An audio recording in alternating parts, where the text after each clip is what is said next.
अस्सलाम वालेकुम स्टूडेंट। वालेकुम सलाम sir.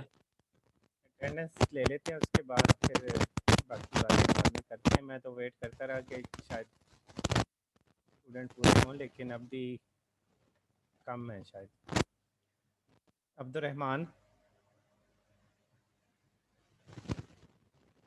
Ahmed Zaheer Bhatt, Ahmed Zaheer,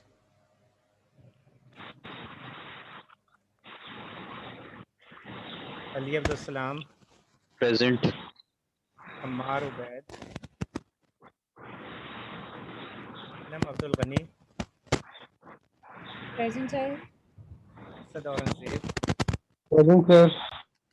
Ayesha Mukhtar, Present, sir. Danish Ahmed, present. Daniyal Javed, Faizan Ali, present sir. Farman Karim, Hafiz Suhail Riaz, yes sir. Hamid Ali Tung, Hamza Abdullah, Hamza Ali Zahid,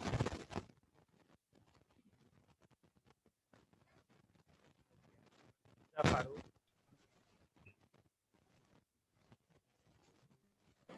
Haris sir Maqsood Hamza Farooq Mir, present. Okay Hamza Farooq, Haris Maqsood Mir, Hassan Tariq, Hasan Tariq present sir. Mohammad Ali Chaudhry, present sir. Mohammad Arsalan Nasir, present sir. Mohsin Ali,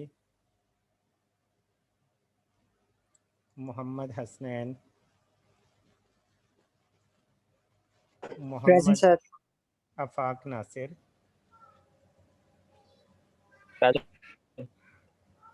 Mohammad Bilal, present sir. Mohammad Hamza Farooq, present sir. Mohammad Nasir,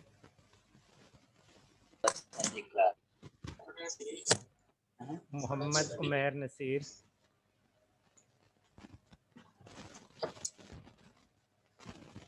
Mohammad Usman Munir, yes sir. Mohammad Zubair, Present, sir. Noman Mansha, Sameer Ahmed, present sir. Sanan bin Ejaz, Sara Arshad, Present, sir. Sehrish Riaz, Shanzay Anjum,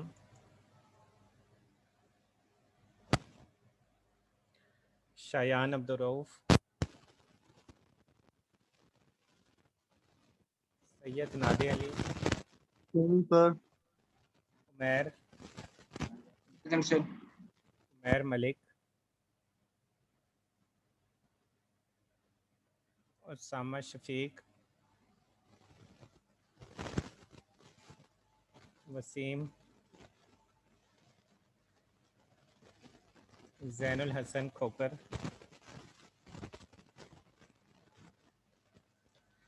Zubair Mohammad, present sir. Ahmed Zaheer, sir Hamid Ali present. Hamid Ali तुंग,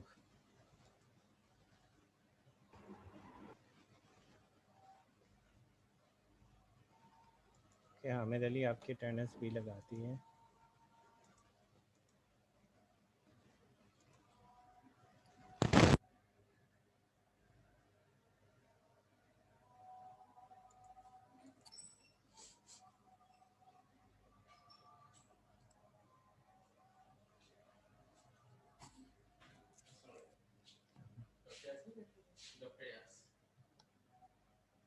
बैठे नहीं हैं अभी, सुबह थे शायद।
फिर last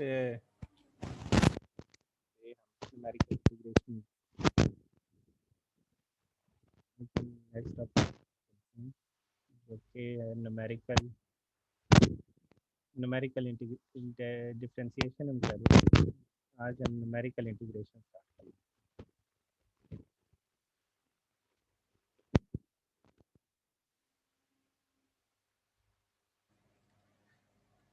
numerical integration से पहले आप पहले पढ़ चुके हैं पिछली क्लासेस में। जैसे आपके पास अगर सिंपल कोई फंक्शन देख लेते हैं, इस फंक्शन की इंटीग्रेशन हो तो उसको कौन इंटीग्रेट कर सकता है? क्लास में से इसकी इंटीग्रेशन पता है किसी को?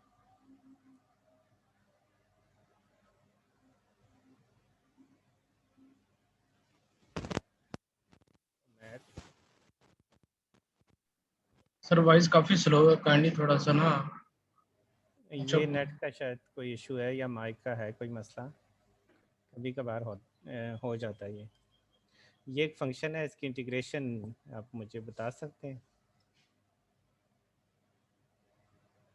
क्या होगी इसकी इंटीग्रेशन?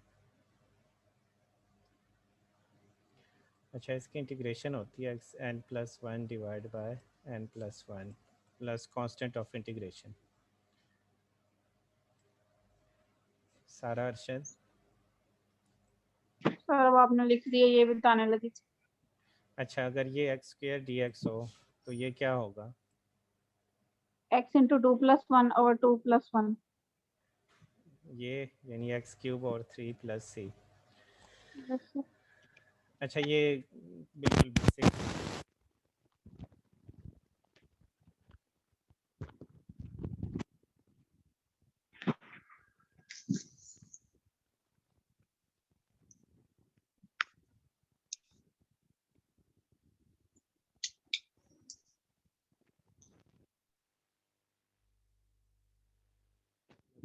ऐसे होते हैं जो आप इन मेथड से सॉल्व नहीं कर सकते। वो प्रॉब्लम इन मेथड से सॉल्व नहीं हो पाती। वहाँ पे फिर हम उन केसेस में न्यूमेरिकल इंटीग्रेशन से हम उन प्रॉब्लम्स को सॉल्व करते हैं। ये जितने मेथड्स आपने पढ़े हैं, अच्छा इसमें ये होगा कि अगर डेफिनेट इंटीग्रल हो तो लिमिट ऑफ इंटीग्रेशन भी होती है। आप सॉल्व करने के बाद उसके सोल्यूशन में ये लिमिट पुट करते हैं, अपर लिमिट और लोअर लिमिट, और तो आपके पास इस प्रॉब्लम का सोल्यूशन आ जाता है। कुछ प्रॉब्लम्स ऐसी होती हैं, कुछ इंटीग्रेशन ऐसी होती हैं जो ये मेथड्स हैं जो आप लोग पहले पढ़ चुके हैं, उन मेथड से उनका सोल्यूशन पॉसिबल नहीं होता, या तो पॉसिबल नहीं होता या फिर बहुत कॉम्प्लिकेटेड और लेंथी सोल्यूशन बनता है। उन केसेस में फिर हम क्या करते हैं कि उन प्रॉब्लम्स को न्यूमेरिकली सॉल्व करते हैं। न्यूमेरिकली जब हम उसको सॉल्व करते हैं तो हमारे पास एग्जैक्ट सोल्यूशन फिर नहीं बल्कि अप्रॉक्सीमेट सोल्यूशन आता है। तो यही हमारा आज का टॉपिक है, न्यूमेरिकल इंटीग्रेशन का। इसमें से हम 5 मेथड्स पढ़ेंगे, 5 डिफरेंट मेथड्स, और इनमें डिफरेंस क्या होगा, किस तरह से ये एक दूसरे से डिफरेंट होंगे, ये भी हम डिस्कस करेंगे। न्यूमेरिकल इंटीग्रेशन, अगर आपके पास कोई इंटीग्रेशन है इस तरह की integration f(x) dx from a to b, ये असल में क्या होता है कि आपके पास ये area under the curve coordinate करता है from point a to b। ये पॉइंट a है अगर, और ये पॉइंट b है, तो इस पॉइंट a से लेके पॉइंट b तक एरिया अंडर द कर्व, जितना एरिया आ रहा है ये कर्व के नीचे, ये इंटीग्रेशन के थ्रू हम फाइंड कर सकते हैं। अब ये कर्व के नीचे सम टाइम तो रेगुलर शेप कोई आ जाती है जिसके एरिया का फार्मूला आपको पता होता है, जैसे area of triangle, area of rectangle, या area of any other regular shape. तो उस सूरत में तो आप इजीली ये एरिया फाइंड आउट कर सकते हैं। लेकिन सम टाइम ये होता है कि ये जो आपके पास एरिया अंडर द कर्व आता है, ये कोई रेगुलर शेप नहीं बनती। जैसे अगर ये आपके पास आ जाए कोई, लेट से इस तरह का एरिया आ जाए, क्या अब ये कोई रेगुलर शेप नहीं है, आपने एरिया फाइंड करना हो ये ए से लेके यहाँ पे बी है, लेट से ये बी, ये एरिया फाइंड करना है। तो ये area under the curve from A to B. अब ये कोई रेगुलर शेप नहीं, ना ये सर्कल है, ना स्क्वायर है, ना रेक्टेंगल है, ना ट्राइंगल है। जो रेगुलर शेप्स हैं उनके एरिया के फार्मूले हमें पता है। जब इस तरह का केस हो तो फिर हम उसको किसी रेगुलर शेप में कन्वर्ट करते हैं इस एरिया को, और फिर उस पर फार्मूला अप्लाई करते हैं। तो यहाँ पे जो रेगुलर शेप हम नॉर्मली फिर ये करते हैं कि उसको ट्रेपेजियम में कन्वर्ट कर देते हैं। ट्रेपेजियम में क्या होता है, आपके पास ट्रेपेजियम एक ऐसी शेप है, क्लोज शेप, जिसके दो साइड्स जो हैं पैरेलल होते हैं, ये और ये, ठीक है। बाकी जो दो साइड्स हैं वो पैरेलल या इक्वल होना ज़रूरी नहीं। तो ट्रेपेजियम का जो एरिया है वो अब हमें पता है। लेट से ये जो साइड है इसको हम y0 कह देते हैं, इस साइड की लेंथ को y1 कह देते हैं। तो ट्रेपेजियम के एरिया का फार्मूला है ये, let say A B C D, ये ट्रेपेजियम है। तो इस trapezium A B C D के एरिया का फार्मूला होता है 1 और 2 सम ऑफ पैरेलल साइड, यानी y0 plus y1 into distance between parallel side. ये जो पैरेलल साइड्स हैं इनके दरमियान डिस्टेंस जो है, इस डिस्टेंस को अगर हम एज से रिप्रेजेंट करें, y0 और y1 के दरमियान डिस्टेंस, तो ये h/2 y0 प्लस y1 आप इसको कह सकते हैं। 1 और 2 sum of parallel side into distance between parallel side, ये एरिया ऑफ ट्रेपेजियम का फार्मूला होता है। तो इस तरीके से अब हम ये एरिया फाइंड कर सकते हैं, area from A B C D, ये जो सारा एरिया अंडर द कर्व है।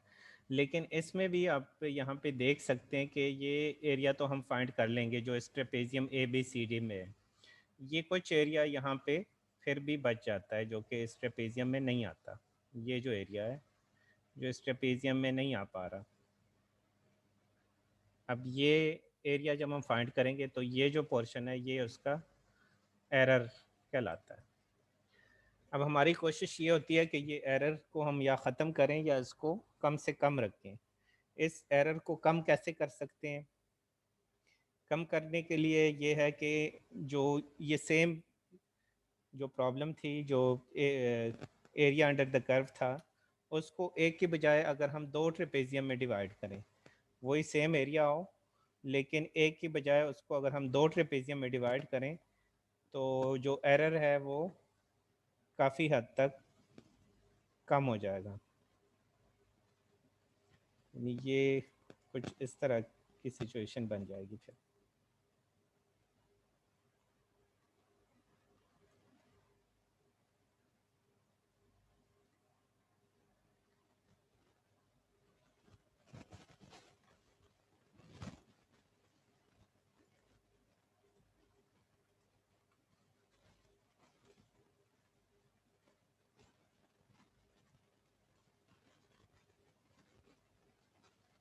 सेम एरिया को अब दो ट्रेपेजियम में डिवाइड कर लिया, तो इससे क्या होगा ये भी हम डिस्कस कर लेते हैं।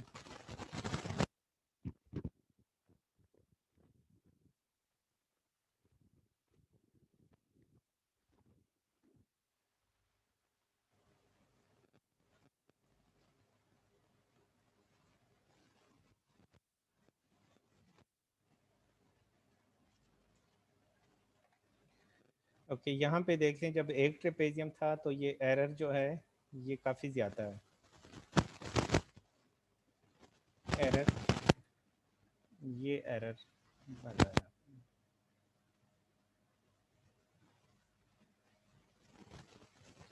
काफ़ी ज़्यादा अमाउंट है।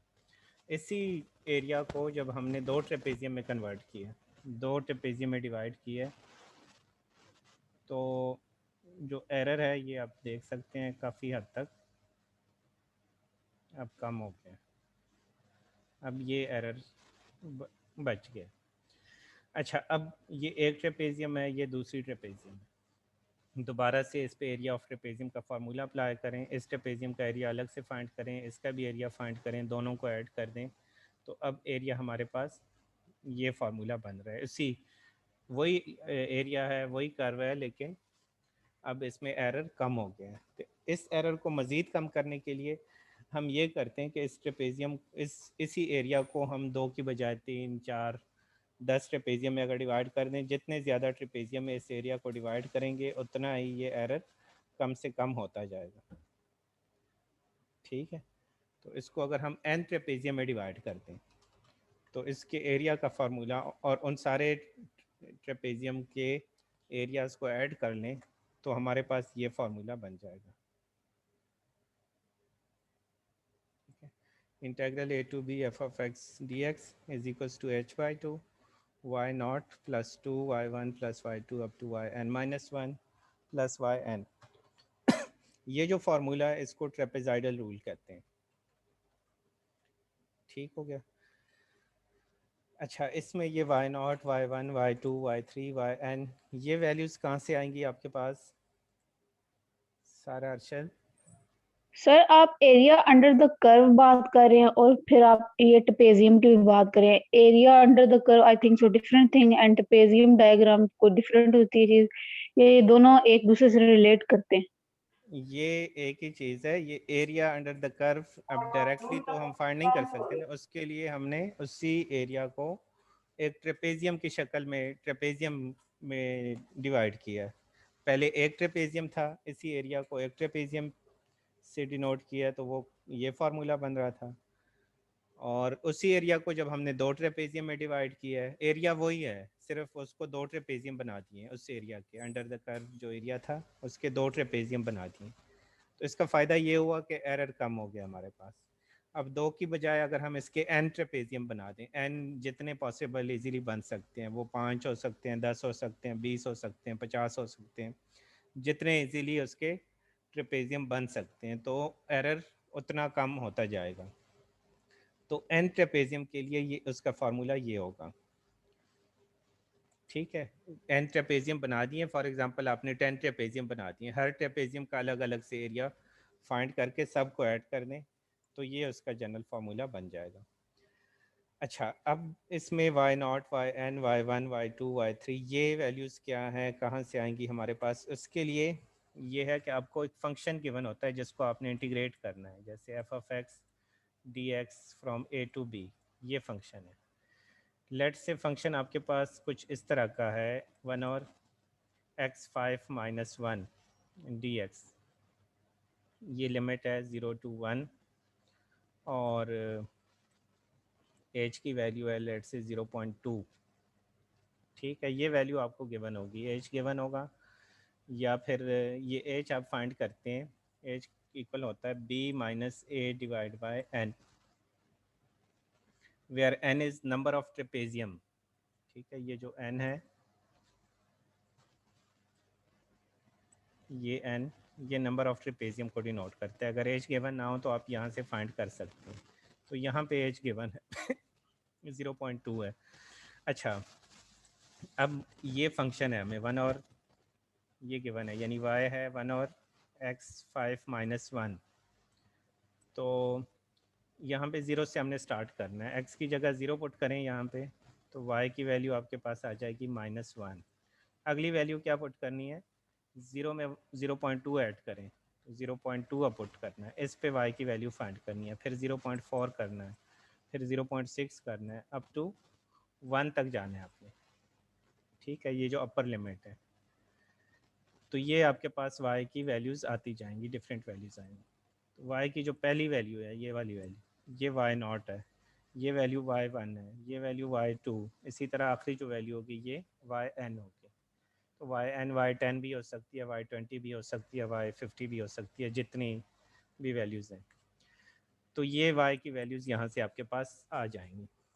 तो अगर ट्रेपेजाइडल रूल से आपने किसी क्वेश्चन को सॉल्व करना है तो उसका फार्मूला ये होगा, h/2 y0, ये फर्स्ट टर्म और last term as it is, और बाकी जितनी भी टर्म्स हैं वो सारी ऐड होके 2 से मल्टीप्लाई हो रही हैं या 2 से मल्टीप्लाई होके ऐड हो रही हैं। ठीक है, तो ये ट्रेपेजाइडल रूल है। ट्रेपेजाइडल रूल आप n नंबर ऑफ ट्रेपेजियम के लिए यूज़ कर सकते हैं, यानी ट्रेपेजियम चाहे आपके पास 5 हो, 10 हो, 20 हो, 15 हो, कोई भी नंबर ऑफ ट्रेपेजियम हो, ट्रेपेजाइडल रूल वहाँ पे अप्लाई किया जा सकता है। अच्छा, नेक्स्ट जो फार्मूला हम पढ़ेंगे, यहाँ पे हम 5 मेथड्स पढ़ेंगे इस न्यूमेरिकल इंटीग्रेशन के। फर्स्ट ट्रेपेजॉइडल रूल है, ये n नंबर ऑफ ट्रेपेजियम के लिए यूज़ किया जा सकता है। दूसरे नंबर पे है सिम्पसन 1/3 रूल। सारा अरशद। सर डेफिनेट इंटीग्रल और ये ट्रेपेजियम रूल, इनमें क्या डिफरेंस है? इन दोनों को क्वेश्चन ए के मेथड से सॉल्व करें तो आंसर क्या सेम आएगा हमारा? डेफिनेट क्योंकि इंटीग्रल उसमें भी लिमिट्स होती थी और इसमें भी लिमिट्स हैं। डेफिनेट इंटीग्रल जब कोई ऐसा फंक्शन हो जिस पे जो आपने मेथड पढ़े हैं वो अप्लाई हो सकते हो, फिर तो आप उससे कर सकते हैं। कुछ क्वेश्चन ऐसे होंगे जिन पे कोई मेथड भी अप्लाई नहीं हो सकता, ठीक है, ओके वो उन मेथड से सॉल्व करना पॉसिबल नहीं होता। फिर वहाँ पे उस केस में फिर हम ये मेथड्स यूज़ करते हैं अप्रॉक्सीमेट सोल्यूशन के लिए। न्यूमेरिकल मेथड्स हम यूज़ करते हैं। तो ये सर, लाइक मेथड्स आपने ये क्वेश्चन बताया, हमें देखने से नहीं पता चल रहा, अगर हमें डिफाइन नहीं किया होगा आपने इसको किस मैथड से करना है, तो फिर हमारी मर्जी होगी कि हम इसको डेफिनेट इंटीग्रल से सॉल्व करें या ट्रेपेजियम डेफिनेट रूल से इंटीग्रल सॉल्व से करें। नहीं, डेफिनेट इंटीग्रल से नहीं। सर मैं वैसे आप पूछ रही हूँ, इस जी जी कोर्स जी से हट के पूछ इस रही हूँ कि इस कोर्स में यहाँ पे हम अगर क्वेश्चन आपको सिंपल दे भी दिया जाए जो डेफिनेट इंटीग्रल से सॉल्व हो सकता हो, तो भी हमने ये जो 5 मेथड्स हैं इन मेथड्स में से किसी से सॉल्व करना है, न्यूमेरिकली सॉल्व ओके करना है उसको, डेफिनेट इंटीग्रल से ओके नहीं सर। करना। वैसे ये जो मेथड्स हैं ये हम उस सूरत में यूज़ करते हैं जब डेफिनेट इंटीग्रल फेल हो जाए, जो मेथड्स हैं वो फेल हो जाएं, उनसे कोई क्वेश्चन सॉल्व ना हो रहा हो, तब उस सूरत में हम ये मेथड्स यूज़ करते हैं। यहाँ सर पे ये हमें आपको कैसे पता समझाने के लिए चलता है कि वो मेथड फेल हो रहे हैं और हमें ये यूज करने में? आपने इंटीग्रेशन के जितने मेथड्स पढ़े हैं वो याद हैं आपको सारे? अभी जो पूरा सर कोर्स आपने पढ़ा, कुछ कुछ याद होंगे। कुछ कुछ याद हैं। अच्छा, आपके पास अगर लेट से फिर आप यही चाह रहे हैं कि आपको इस तरह का ही कोई क्वेश्चन दिया जाए, आपको अगर ये क्वेश्चन दिया जाए 1/x5 sin 2x plus e⁻x minus natural log of x plus 2, ठीक है, dx 0 to 2, ये क्वेश्चन है। आपने जितने भी वहाँ पे मेथड्स पढ़े हैं वो यहाँ पे अप्लाई करके देखें, कोई अप्लाई होता है अगर याद आ रहे हैं कोई। जो आपने मेथड्स पढ़े हैं कोई मेथड यहाँ पे पहले तो अप्लाई नहीं होगा। अगर किसी तरीके से आपने फंक्शन बना भी लिया तो आपको उस मेथड को अप्लाई करने के लिए जो आप ये फंक्शन बनाएंगे उस तो भी इस पे आपको काफ़ी सारा शायद पूरा दिन लग जाए उस तरह से बनाने में। ओके तो sir, got it. In cases में जब वो मेथड्स इजीली अप्लाई ना हो या बिल्कुल ही अप्लीकेबल ना हो, फिर हम ये न्यूमेरिकल मेथड्स यूज़ करते हैं। जब वो मेथड्स सारे फेल हो जाएं तब हम न्यूमेरिकल मेथड्स यूज़ करते हैं। यहाँ पे मैं भी आपको समझाने के लिए कोई क्वेश्चन ऐसे हम कर लें जिस पे वो मेथड अप्लाई हो सकता हो, लेकिन हम उसको न्यूमेरिकल मेथड से सॉल्व करें। अच्छा, तो दूसरा मेथड जो है सिम्पसन 1/3 रूल, ये उस सूरत में ज़्यादा बेहतर होता है। ज़्यादा बेहतर रिजल्ट तब देता है जब आपके पास 2 ट्रेपेजियम हो या नंबर मल्टीपल ऑफ 2 ट्रेपेजियम हो, यानी 2, 4, 6, 8, 10 इस तरह के जब आपके पास ट्रेपेजियम हो तो फिर सिम्पसन 1/3 रूल ज़्यादा बेहतर होता है वहाँ पे यूज़ करना। तो इसमें हम 2 केसेस देखेंगे। अगर सिर्फ 2 ट्रेपेजियम हो फिर तो इसका फार्मूला सिंपल ये बन जाएगा, ठीक है। और अगर 2 से ज़्यादा हो, 4, 6, 8, 10, 20 ट्रेपेजियम हो तो फिर इसका जनरल फार्मूला ये बनेगा, ठीक हो गया। नेक्स्ट है सिम्पसन 3/8 रूल। सिम्पसन 3/8 रूल वैसे तो आप कहीं पे भी इसको अप्लाई कर सकते हैं, लेकिन ये बेस्ट तब होता है जब आपके पास जो ट्रेपेजियम है वो 3 ट्रेपेजियम हो या मल्टीपल ऑफ 3 हो। तो 3 ट्रेपेजियम के लिए तो इसका सिंपल सा फार्मूला ये होगा, लेकिन अगर आपके पास मल्टीपल ऑफ 3 ट्रेपेजियम है जैसे 6 है, 9, 12, 15, 18, तो फिर इसका जनरल फार्मूला ये बन जाएगा। फार्मूले बड़े सिंपल हैं, इसमें आप देख लें एक ख़ास पैटर्न चल रहा होता है। ये 3h/8 इसी 3/8 है, तो इसी वजह से इसको सिम्पसन 3/8 रूल भी कहते हैं। अच्छा, इसमें पैटर्न आप चेक करें कि ये फर्स्ट टर्म y0 और लास्ट टर्म ये एज इट इज़ हैं। अब मल्टीपल ऑफ 3 वाली y की जो टर्म्स हैं y3, y6, y9, y12 वो 2 से मल्टीप्लाई होकर ऐड हो रही हैं सारे। उसके अलावा जितने भी टर्म्स हैं जो मल्टीपल ऑफ 3 नहीं है, ठीक है, y3 y6 y9, उनके अलावा वो सारे 3 से मल्टीप्लाई होके ऐड हो रहे हैं। तो फार्मूला याद रखना कोई मुश्किल नहीं चाहिए। आपके पास 50 टर्म्स हों तो भी आप इसको इजीली फार्मूले को लिख सकते हैं। अच्छा, नेक्स्ट रूल जो है वो है बूल्स रूल। अब बूल्स रूल जो जहाँ पे बेहतर होता है उन केसेस में होता है जब आपके पास 4 ट्रेपेजियम या मल्टीपल ऑफ 4 ट्रेपेजियम। तो इसमें भी अगर सिर्फ 4 ट्रेपेजियम हो फिर तो ये सिंपल फार्मूला इसका ये लगेगा, अगर नंबर ऑफ ट्रेपेजियम 4 हो। अगर नंबर ऑफ ट्रेपेजियम जो है आपके पास मल्टीपल ऑफ 4 हो, ठीक है, यानी 8 या फिर 12 या 16, तो फिर बूल्स रूल का जनरल फार्मूला ये बन जाता है 2h/45 7 times y0 plus yn। First term और लास्ट टर्म 7 से मल्टीप्लाई होकर ऐड होंगे। बाकी इसमें देख लें जो ऑड नंबर ऑफ टर्म्स हैं y1 y3 y5 7, ये 32 से मल्टीप्लाई होकर ऐड हो रहे हैं। अच्छा, मल्टीपल ऑफ 4 वाली टर्म जो है y4 y8 y12 y16, ये 14 से मल्टीप्लाई होकर ऐड होंगे।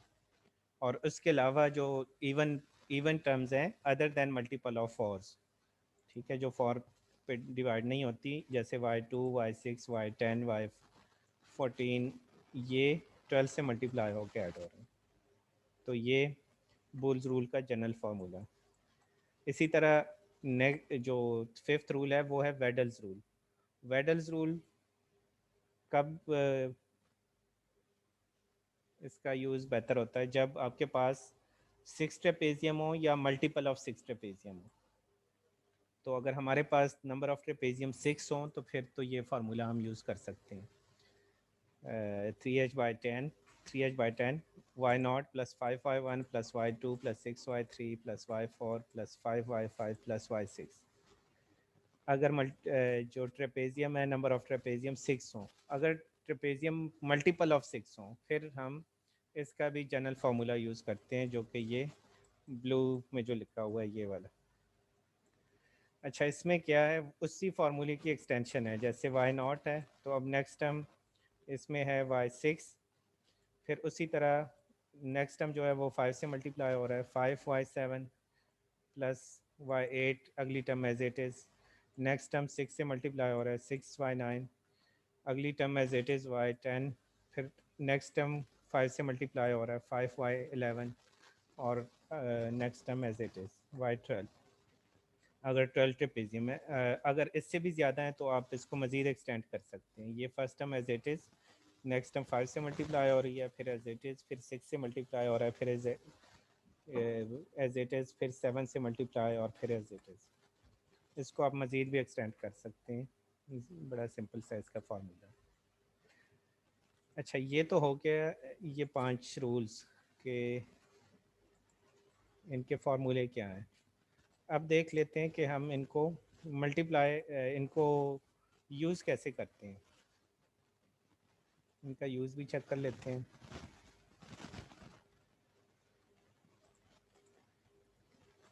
एक क्वेश्चन कर लेते हैं, सॉल्व दिस इंटीग्रेशन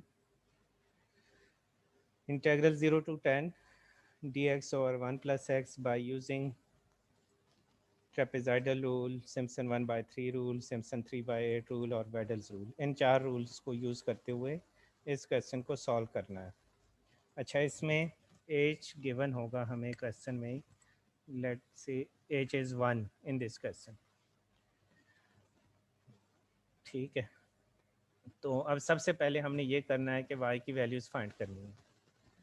तो फंक्शन है 1 और 1 प्लस एक्स स्क्र, यानी y इज इक्वल टू 1 और 1 प्लस एक्स स्क्र, और x की वैल्यूज़ 0 से लेके 10 तक y की वैल्यूज़ फाइंड करनी है, कीपिंग द स्टेप साइज 1। तो इस फंक्शन में जो गिवन फंक्शन है इसमें x की जगह अगर हम 0 पुट करें तो y की वैल्यू 1 आ जाती है। x की जगह अगर हम 1 पुट करें तो y की वैल्यू 0.5 आएगी। x की जगह 2 पुट करेंगे तो ये वैल्यू आएगी, 3 पे ये, 4 5 अप टू 10 हमने जाना है। 10 तक x की ये जो पॉइंट्स हैं इन पे y की वैल्यूज़ फाइंड करनी है। अब जो y की फर्स्ट वैल्यू है यहाँ पे ये y0 है, दूसरी वैल्यू ये y1, फिर ये जो वैल्यू होगी ये y2, ये वैल्यू y3 होगी, ये y4, ये वैल्यू y5। अच्छा नेक्स्ट जो वैल्यू है y की ये y6, ये ये वैल्यू y की y7, y8, y9 और y10। ये हमने y की वैल्यूज़ फाइंड की y0 से लेके y10 तक। अब आ जाते हैं इस क्वेश्चन को सॉल्व करने के लिए ट्रेपेज़ाइडल रूल पे। ट्रेपेज़ाइडल रूल का जनरल फार्मूला ये है, अभी हमने डिस्कस किया। अच्छा फार्मूला आपने जितने आपके पास ये फंक्शन में वैल्यूज़ हैं वहाँ तक उसको लिखना है। जनरल फार्मूला तो कुछ और था, तो आपने उसको उस हिसाब से अरेंज करना है, ठीक है। तो h/2 y0 plus y10 first term और last term as it is, और बाकी जितनी भी टर्म्स हैं ये सारी 2 से मल्टीप्लाई होकर ऐड हो रही हैं। 2 times y1 plus y2 up to y9। तो इसमें अब सिंपली ये करना है कि ये सारी वैल्यूज़ पुट करें, h की वैल्यू, y0 की वैल्यू, y10 की value, y1 y2 y3 up to y9 की वैल्यूज़, सारी वैल्यूज़ इसमें पुट करें और इसको सिंप्लीफाई करें तो ये इस इंटीग्रेशन की वैल्यू आ जाती है। यानी ये जो इंटीग्रेशन थी 1 और 1 plus x square D x limit है 0 to 1, इसकी वैल्यू आ जाती है 1.476842। ये अप्रॉक्सीमेट सोल्यूशन है इसका, जो कि एग्जैक्ट सोल्यूशन के करीब करीब है। अच्छा अब इसी क्वेश्चन को हम सॉल्व करते हैं यूजिंग सिम्पसन 1/3 रूल। तो सिम्पसन 1/3 रूल का जनरल फार्मूला भी हमने डिस्कस किया, ये इसका जनरल फार्मूला है। ये वैल्यूज़ हम सारी ऑलरेडी फाइंड कर चुके हैं, y0 से लेके y10 तक। इन की वैल्यूज़ यहाँ पे पुट कर दें और सिंप्लीफाई करें तो ये वैल्यू आ जाती है, इसका सलूशन आ जाता है 1.431665। नेक्स्ट इसी क्वेश्चन को हमें सॉल्व करना है सिम्पसन 3/8 रूल से। तो 3/8 रूल का जनरल फार्मूला भी अभी हमने डिस्कस किया, ये इसका जनरल फार्मूला है।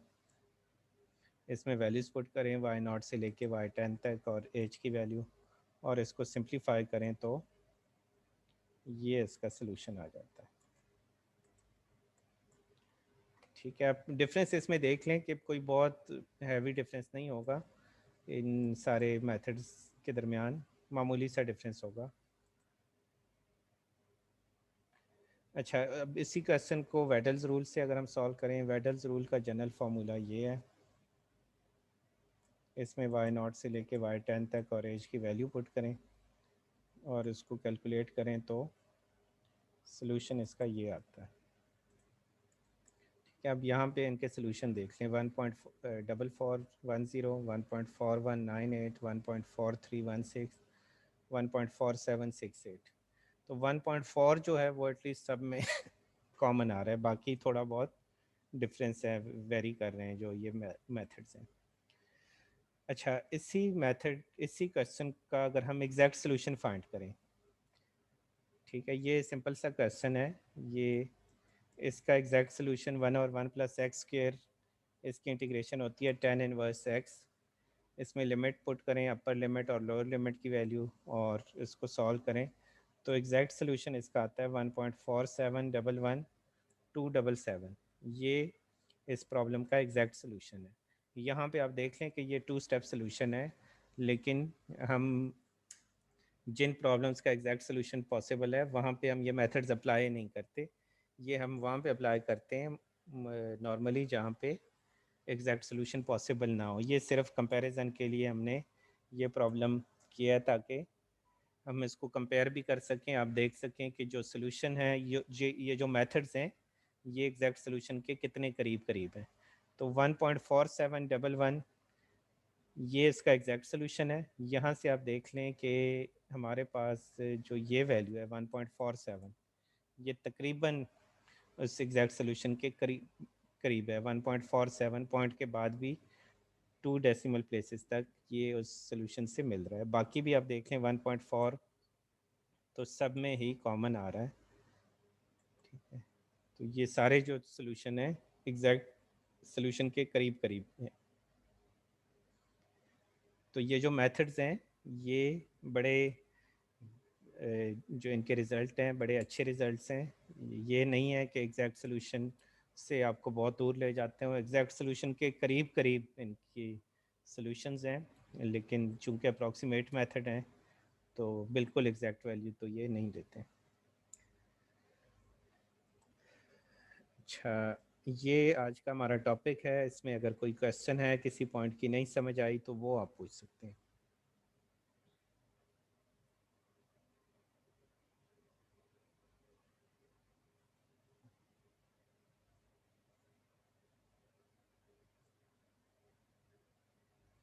इसके जो लेक्चर नोट्स हैं वो मैं अपलोड कर देता हूँ। इसका प्रैक्टिस क्वेश्चन आपने, ये जो क्वेश्चन 1 है ये आपने करना है as a practice question. Question 2 आप रहने दें। क्वेश्चन 1 आपने करना है 1 2, या इसको हम कर लेते हैं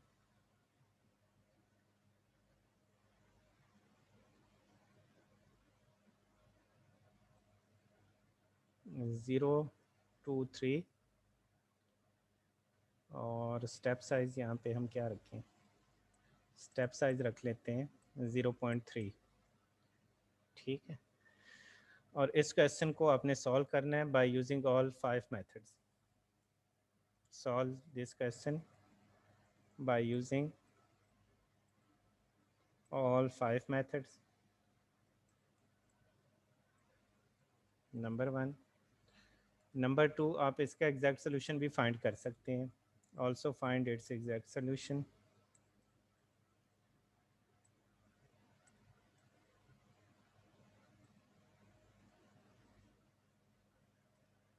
इसका एग्जैक्ट सोल्यूशन फाइंड करें। एग्जैक्ट सोल्यूशन इसका बड़ा इजी 2 स्टेप सोल्यूशन है, लेकिन ये सिर्फ प्रैक्टिस के लिए आपको ये क्वेश्चन दिया है ताकि आप इन मेथड से भी इसको सॉल्व करें और फिर एग्जैक्ट सोल्यूशन के साथ उसको कंपेयर भी कर सकें कि इसका सोल्यूशन कितना एग्जैक्ट सोल्यूशन के कितना करीब है, कितना क्लोज है और कितना दूर है उससे।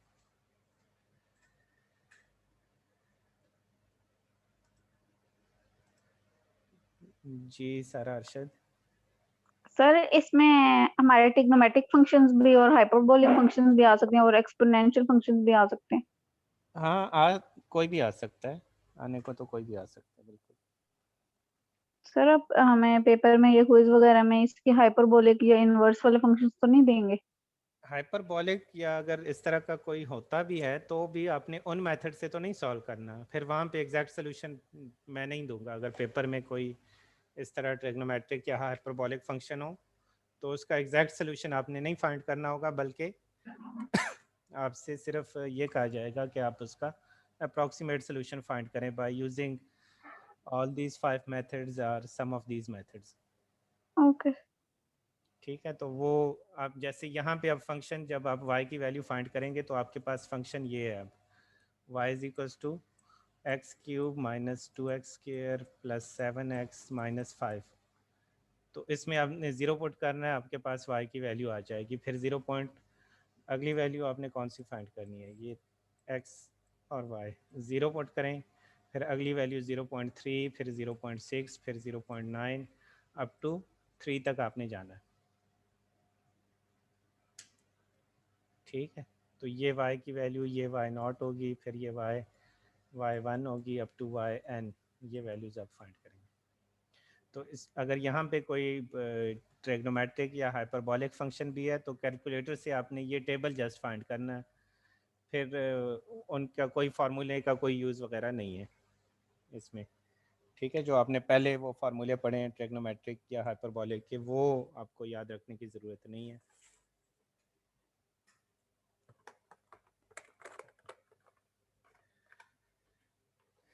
अच्छा, नेक्स्ट क्वेश्चन हाफिज़ सुहेल रियाज। अस्सलाम वालेकुम सर। वालेकुम अस्सलाम। सर फाइनल का सिलेबस क्या होगा, काइंडली बता दिए। मिड के बाद जो टॉपिक्स हैं वो सारे इसमें इंक्लूड होंगे, और एक आध टॉपिक शायद मिड में से भी हो, वो आपको बता दिया जाएगा कौन सा टॉपिक मिड का है। Okay sir. अभी ये डिपेंड करता है कि फ़ाइनल आपके कहाँ कैंपस में होने या ऑनलाइन होने। तो उस हिसाब से फिर हम जो सिलेबस है उसको फाइनलाइज करेंगे।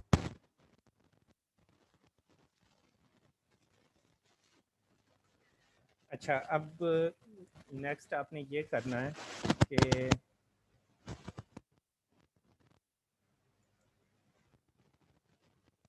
चलें ये हम नेक्स्ट क्लास में डिस्कस कर लेते हैं, अभी स्ट्रेंथ बड़ी कम है। तो नेक्स्ट प्रोजेक्ट आपको असाइन करना है जो कि हम नेक्स्ट क्लास में डिस्कस करेंगे।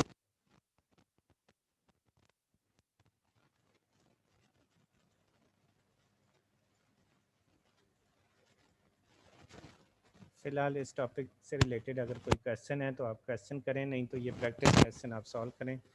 मैं मीनवाइल इसके जो लेक्चर नोट्स हैं वो LMS पे अपलोड कर देता हूँ।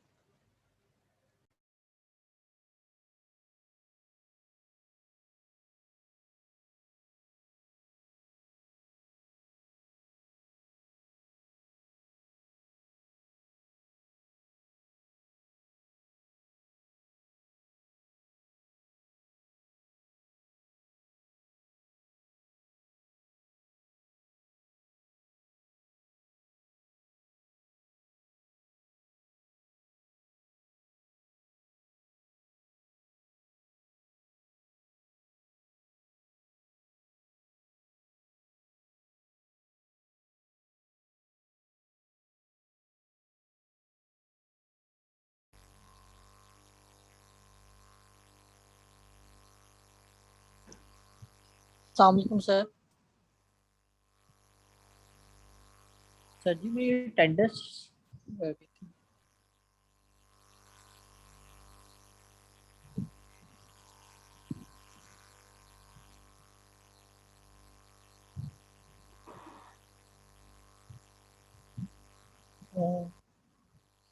Excuse me sir.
Excuse me sir, kindly mark मेरी अटेंडेंस कर दीजिएगा प्लीज।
काइंडली अटेंडेंस मार्क कर दीजिएगा।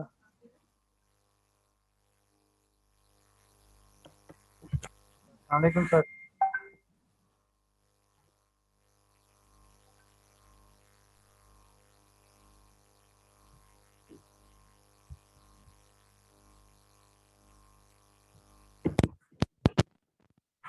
Hello.